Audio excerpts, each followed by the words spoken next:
Sure. I'm Michael Pekicaro, MD. It's said with a kick in the middle for your reporters. And I'm Vice President and Director of the Rochester General Hospital Research Institute at Rochester Regional Health in Rochester, New York. I'm a pediatric infectious disease specialist, and I've participated in the development and testing of over 15 different pediatric vaccines during my career. Excellent. Thank you, Dr. Pekicaro. So the reason we're here today, obviously everyone's aware of the big news this morning. Pfizer announced that they're submitting COVID vaccine data to the FDA for emergency use approval for children 5 to 11 years old.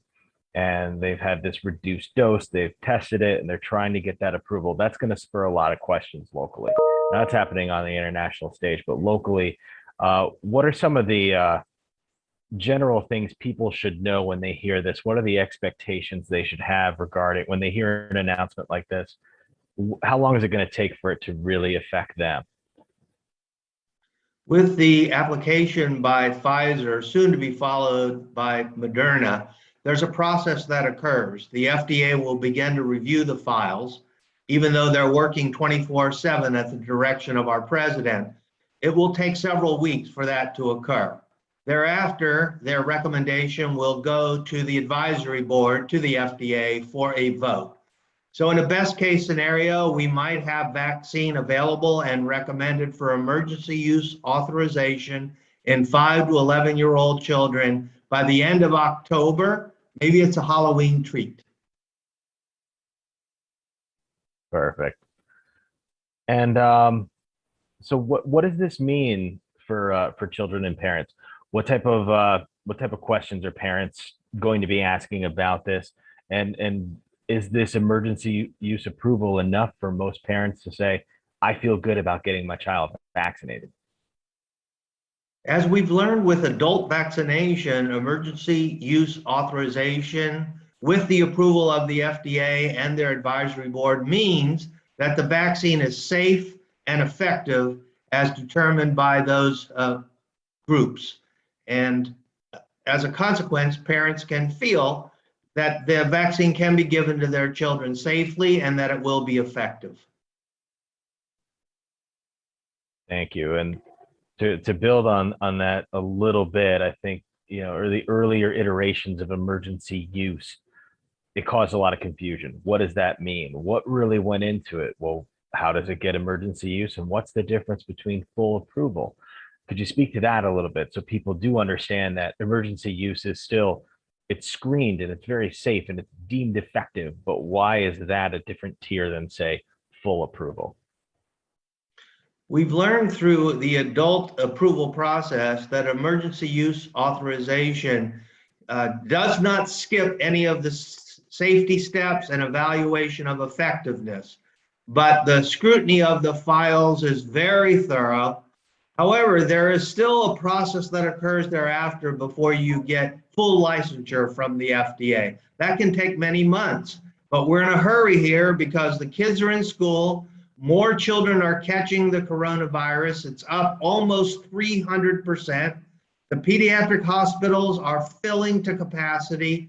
So bringing this vaccine will mean safer attendance at school, and we'll see fewer children getting very ill and going in the hospital. Thank you. And you really kind of started into the next question, which was, why is this so important as we go into these colder months where people go inside?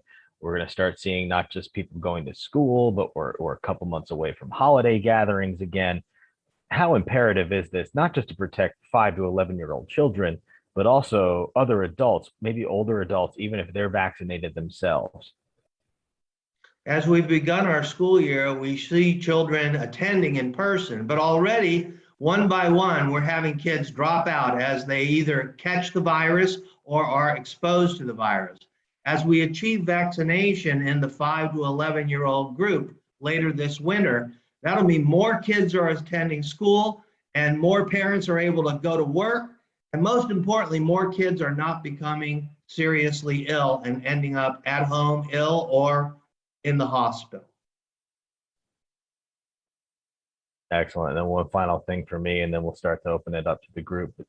Pretend for a minute that I'm the parent of a pediatric patient, one of your pediatric patients, and I say, why does this matter? Why should I bother with this? Why should I go through this with my kids? Why is this an important thing? Again, why should I even be paying attention to this or be considering getting my child vaccinated? Just explain it to me like I'm that parent who's just Sure. not too informed right now. Right. It's true that children don't become ill as often when they catch the coronavirus, but still, some children do become ill and some become very, very ill, and some children die. So for your child, you want to consider this as a measure to prevent your child from becoming potentially ill or very ill. Also, for the greater community, we have a commitment to try to achieve what's called herd immunity, where a high percentage of individuals in our community are fully vaccinated. This involves children as well. So for that additional reason, you might want to consider having your child vaccinated for your child and for the community. Another snippet, guys, is, by the way, just like adults, children with immunocompromised, overweight, asthma, any of those compromising medical conditions, they are at high risk to experience a more severe COVID infection than average children. That's great. So I see Dan has a question here, and that's really all we have for the general stuff. So we'll start taking questions from the group. Dan, you're first, so why don't you go ahead? Thanks so much, Doc. Thank you for taking time out of your schedule to speak with us all as well. My question is one that's similar to a question that was asked, I'm sure, dozens of times of yourself when emergency use was first given for adults with the Pfizer vaccine. What do you say to parents who are worried that this vaccine is going to have long-term negative effects, or are worried that this vaccine will stay in their child's system and again lead to negative, impact them negatively? Right. We've been talking about the safety of messenger RNA vaccines for a while now. We're approaching 400 million doses of vaccine here in the United States, with almost 200 million people already receiving 2 full doses of the vaccine. So we've learned a lot about messenger RNA vaccines over these many months. This is the same vaccine that has already been given to over 400 million adults. It's a lower dose, but it's the same vaccine. Children are not little adults. We had to lower the dose in order for it to be appropriate for the average weight of a 5 to 11-year-old. Otherwise, this is the same vaccine. Our body is filled with billions of messenger RNA. So by giving a vaccine that involves a biological human product, you have to feel like, well, I already have messenger RNA in my body. The vaccine so far has proven to be safe over the long term, as much as we've been able to observe. And can I just follow up? Can you give me in layman's terms what messenger RNA is for a parent who's watching this tonight who says, I've heard it a dozen times, but I don't know what that means? Right. So messenger RNA is a piece of material that the human body uses to make into the vaccine. So it's a template, if you will, for a vaccine. It's a normal product that is inside of every single human cell, has messenger RNA inside of it. It gives a message to the body to make the vaccine. Thank you. Excellent. All right, we've got 3 questions in the queue here. We're going to start with Will Astor from the Beacon, and then we will move to Allie Peters, masquerading as Christian Garzone today, and then we will have Rachel from Spectrum. So let's start with Will. Will, if you want to jump in.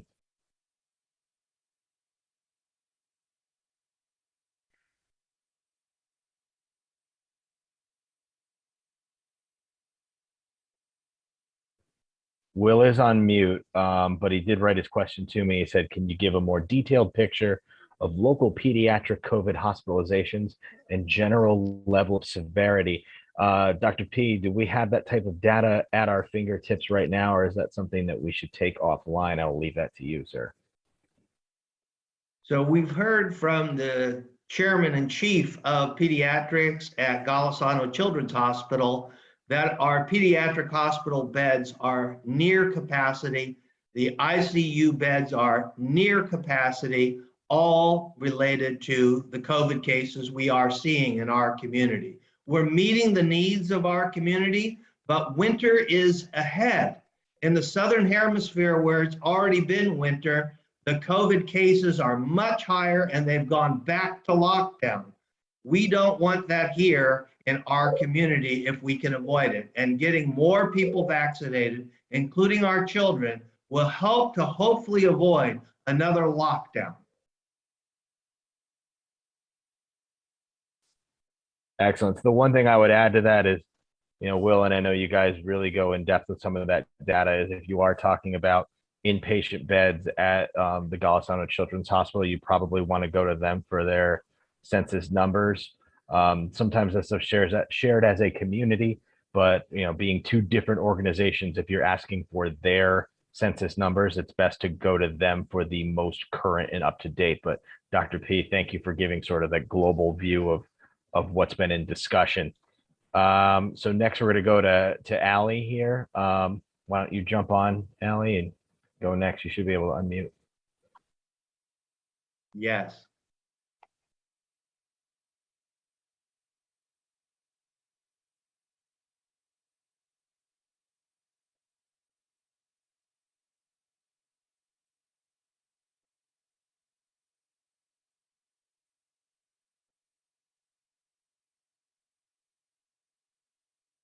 Allie. Sure.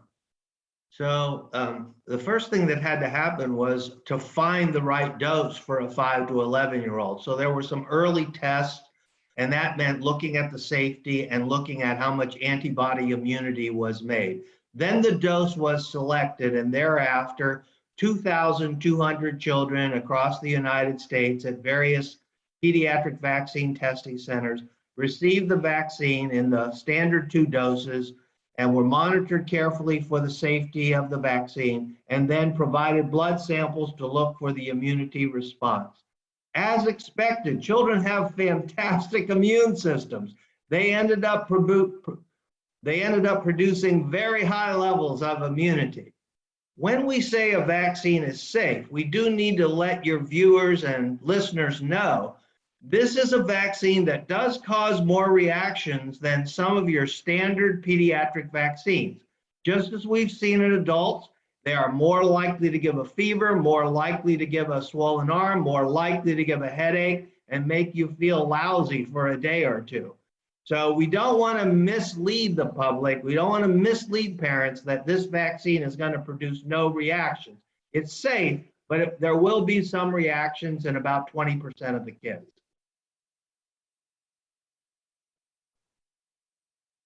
All right, excellent. Thank you. Oh, sorry, was there more to that? My apologies. Oh, perfect. And let's go to Rachel then. All right, thanks, doctor, for making yourself available. I was just wondering, I know you kind of mentioned herd immunity and that it would be safer for children going into schools. So do you think at all that we could see maybe a vaccine mandate or reducing masks wearing in school because of this emergency use, and that you said best case scenario, full authorization by the end of October? Yes, we'll have to see how the politics evolve, what's going to happen regarding any kind of vaccine mandate for children. That includes the politics within our school districts, as well as our New York State politics and our national politics.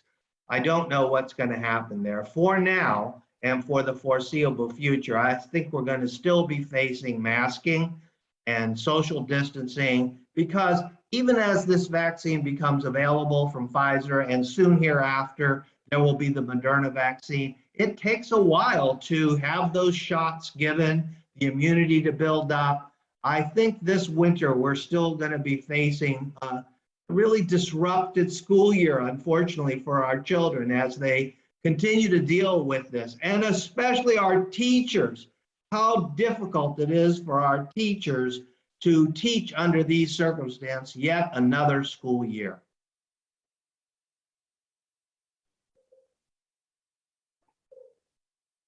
All right, thank you guys.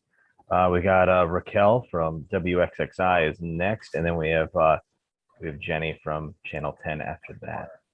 Great. Dr. P, how are you? Hi, Ray. My question, due to your extensive background in vaccines, can you just provide for parents, can you just provide some ease for them and let them know, like, how does this vaccine compare to other vaccines that they have to get when kids are infants? Can you provide some ease for them and some reassurance that how does this vaccine compare to vaccines that are already kind of mandated? Yes. And why should they just ease their thoughts? Because a lot of people are saying, well, this is happening too quick, it's too new. But I think a lot of parents are forgetting that kids already have to be vaccinated to attend daycare and be out in society. So can you just give them just relieve some pressure and just ease them into this and let them know that it's okay and how this compares to the other vaccines that kids already get? Right. So every parent is going to be faced with the decision whether to vaccinate their child or not. And this is a very personal decision. And as they make that consideration, I would give them a couple of pieces of advice. Every patient that I'm aware of, child or adult, who contracted the virus, who became very ill, and unfortunately for those who ended up on ventilators or who died, they all look back and wish that they had been vaccinated or encouraged a loved one to get vaccinated, and in this case, considered vaccinating for their child. There are always the unknown risks that exist. We face those with all the vaccines that we've given to children over the years. There's a testing, there's an approval, and then there's a launch to use. So we're in that now with this vaccine. And I expect that with FDA review and approval and a vote by the committee, we'll have enough confidence to proceed to vaccinate our children. I certainly will be endorsing this for my own 2 grandchildren who fall in this same age group. Thank you, doctor. All right, Jenny is up next. Hi, Dr. P. Thanks for taking my question. A lot of the parents are writing in and just asking why give a vaccination to an age group that was never deemed high risk to begin with? Yeah. So the 2 reasons that we would want to consider vaccinating our 5 to 11-year-old child is, well, to protect the child. It's true that children more often have either an asymptomatic infection or a mild infection. But what if it's your child who has the really bad infection, who ends up on a ventilator, who ends up in the hospital, or who dies? For me, that's too big of a risk. Those children are so incredibly valuable and precious to their parents and to this society. So for me, it's a really easy question to answer in weighing, okay, it's only a small risk, but I wouldn't take a 1 in a million risk, let alone a 1 in 100 or a 1 in 50 risk that a child might become significantly ill. And the other thing is, for our community, we do need to get a higher level of vaccination in our community in order to produce what we call herd immunity. 70, 80% of our entire population vaccinated before this virus is going to go away, and before we're going to stop dealing with all these variants. Until we achieve herd immunity, we're not only going to see a Delta variant, we're going to see the Mu variant, we're going to see the Lambda variant, and there are even other variants you don't even know about yet. They're going to keep mutating. It's going to keep happening until we as a community pull ourselves together and get everybody vaccinated who possibly can be vaccinated.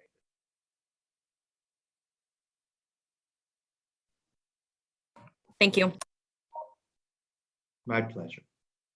Excellent. So Dr. P, we got Will actually had a follow-up as well. Sure. And that is, Will, are you able to unmute and ask yourself? I could unmute now. I was trying to do it before and it just wasn't working. But you asked my question very nicely. Thank you. Okay. Why is this lower dose effective in younger children? Yes. So dosages of vaccine are largely driven by the weight of the person. How much do you weigh? How big are you? And because children are smaller, you give a lower dose. And the same is already happening in the tests of babies from 6 months to 5. It has to be yet a lower dose. So it's really mainly driven by the size, namely the weight of the person. And this is what we do with all vaccines. The amount of vaccination in an adult is typically higher than the amount of vaccination material we need to give in a child. Okay, and can I ask one more question? Sure. Yeah, before you said the mRNA is, excuse me, a substance that's already in our body. But, excuse me, as I understand the vaccine, what it does is it actually replicates a spike protein from the virus. Is that correct?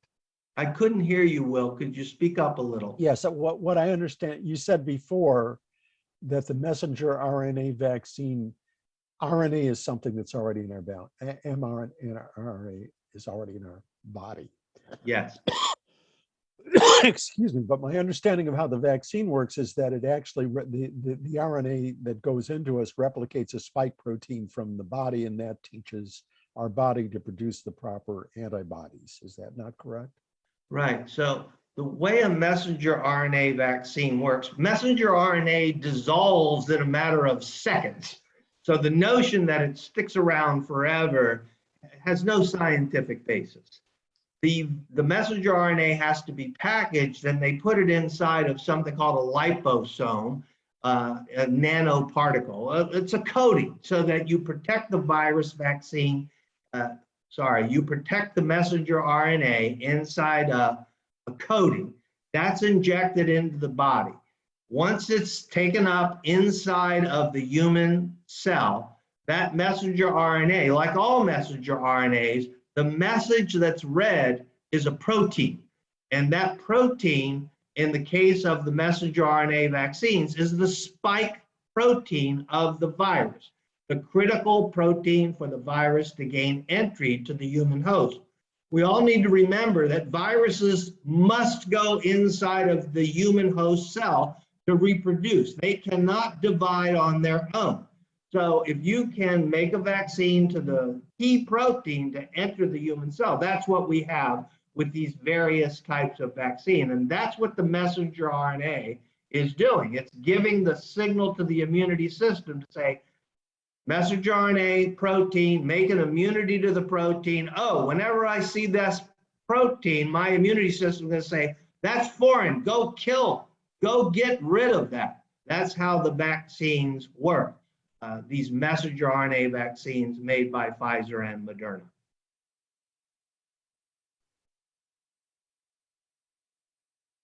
All right, excellent.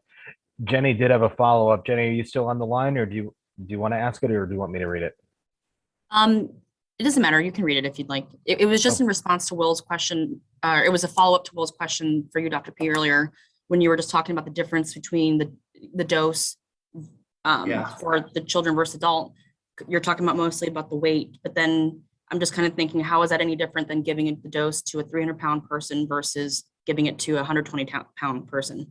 Yeah, you know, the thing about finding the right vaccine dose, it's a lot of work to make a vaccine at a plant.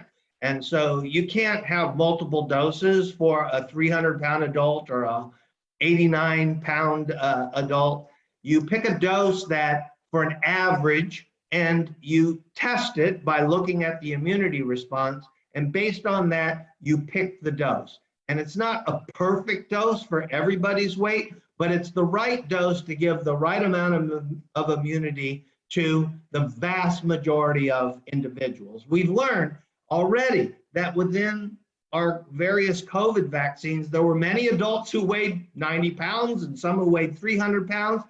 The vaccines were 95% effective in preventing serious disease, death, and hospitalization.